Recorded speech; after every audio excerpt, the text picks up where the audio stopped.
I start from the supposition that the world is topsy-turvy, that things are all wrong, that the wrong people are in jail and the wrong people are out of jail, that the wrong people are in power and the wrong people are out of power, that the wealth is distributed in this country and the world in such a way as not simply to require small reform, but to require a drastic reallocation of wealth. I start from the supposition that we don't have to say too much about this because all we have to do is think about the state of the world today and realize that things are all upside down. Now, if you don't think, if you just listen to TV and read scholarly things, you actually begin to think that things are not so bad, or that just little things are wrong. But you have to get a little detached and then come back and look at the world, and you are horrified.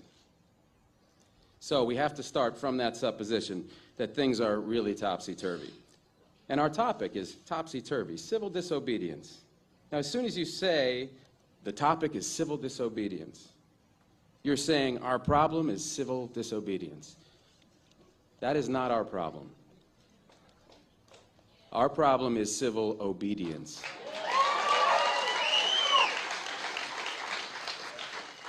Our problem is the numbers of people all over the world who have obeyed the dictates of the leaders of their government and have gone to war. And millions have been killed because of this obedience. We recognize this for Nazi Germany. We know that the problem there was obedience, that the people obeyed Hitler. People obeyed. That was wrong. They should have challenged, and they should have resisted. And if we were only there, we would have showed them. Even in Stalin's Russia, we can understand that. People are obedient. All these herd-like people. Remember those bad old days when people were exploited by feudalism? Everything was terrible in the Middle Ages. But now we have Western civilization, the rule of law. The rule of law has regularized and maximized the injustice that existed before the rule of law. That is what the rule of law has done. When in all the nations of the world, the rule of law is the darling of the leaders and the plague of the people, we ought to begin to recognize this.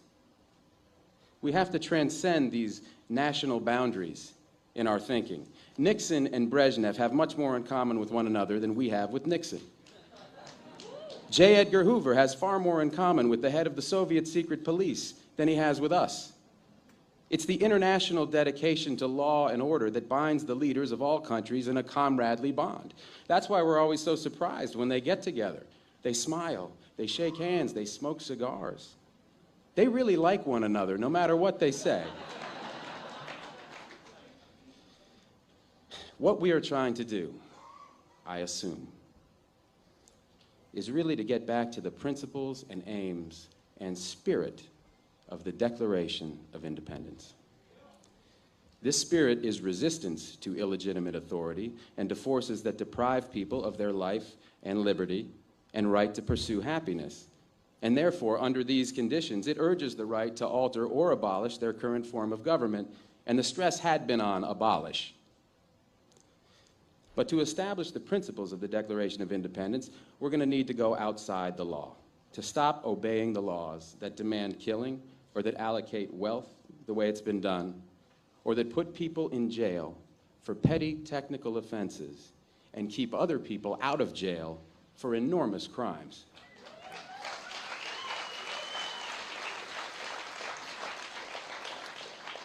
My hope is that this kind of spirit will take place not just in this country, but in other countries, because they all need it. People in all countries need the spirit of disobedience to the state, which is not a metaphysical thing, but a thing of force and wealth. And we need a kind of declaration of interdependence among people in all countries of the world who are striving for the same thing.